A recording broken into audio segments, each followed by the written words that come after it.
નમસ્કાર દર્શક મિત્રો, હું છું રૂપલ લુણીચિયા. સંપૂર્ણ ન્યૂઝમાં આપનું સ્વાગત છે. ગુજરાત સરકાર દ્વારા ટ્રાફિક સમસ્યાથી લોકો મુક્ત બને અને એક ગામથી બીજા ગામને જોડતા રસ્તાઓ અને પુલ બનાવી લોકોને થતી મુશ્કેલીનો ઉકેલ લાવવાના અનેક પ્રયત્નો હાથ ધરવામાં આવતા હોય છે. જેમાં બનાસકાંઠા જિલ્લાના દિયોદર ખાતે 1 વર્ષ અગાઉ કરોડો રૂપિયાના ખર્ચે તૈયાર થયેલ રેલવે ઓવરબ્રિજનું ઉદઘાટન વિધાનસભાના અધ્યક્ષ શંકરભાઈ ચૌધરીના હસ્તે કરાયું હતું. જેમાં આ રેલવે ઓવરબ્રિજ આંતરરાષ્ટ્રીય બોર્ડર નડાબેટ તેમજ વાવ, સુઈગામ અને લાખણીને જોડતો મુખ્ય રેલવે ઓવરબ્રિજ છે. પીડબ્લ્યુડી વિભાગ દ્વારા ટેન્ડર બહાર પાડી કરોડો રૂપિયાના ખર્ચે રેલવે ઓવરબ્રિજ બનાવવામાં આવ્યો છે.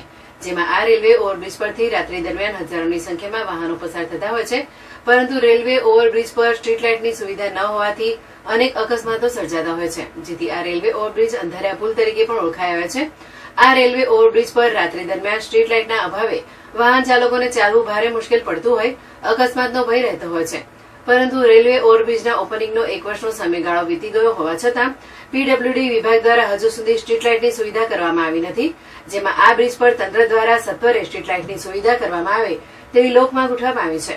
હવે જોવું એ રહ્યું કે તંત્ર દ્વારા આ અંધારિયા પુલને સ્ટ્રીટ લાઇટની સુવિધા મળશે કે પછી હોતીએ ચલતીની નીતિ અપનાવાશે.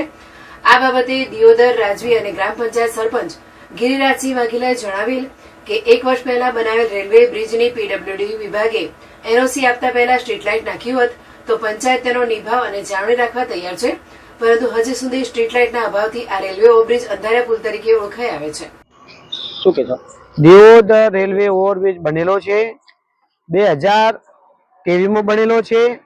એમાં આજે 2024 ચાલે છે. હજી સુધી તંત્રએ લાઇટો ગોઠવી નથી. આ લાઇટોના કારણે અંધારભટ રહે છે. એમાં કોઈ પણ દુર્ઘટના બનશે તો તંત્ર જવાબદાર રહેશે. અહીંથી નડાબેટથી મોડીને પાલનપુર સુધીના વાહન અહીંથી પસાર થાય છે. ચાલતી મહિલાઓ પણ અહીં વોકિંગ કરવા આવે છે.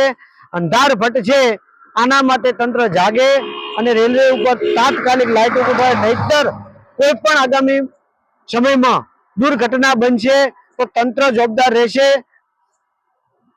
બરોબર, આ ખાતરી લઈ અને તંત્ર તાત્કાલિક પગલાં લે અને લાઇટોની વ્યવસ્થા કરે.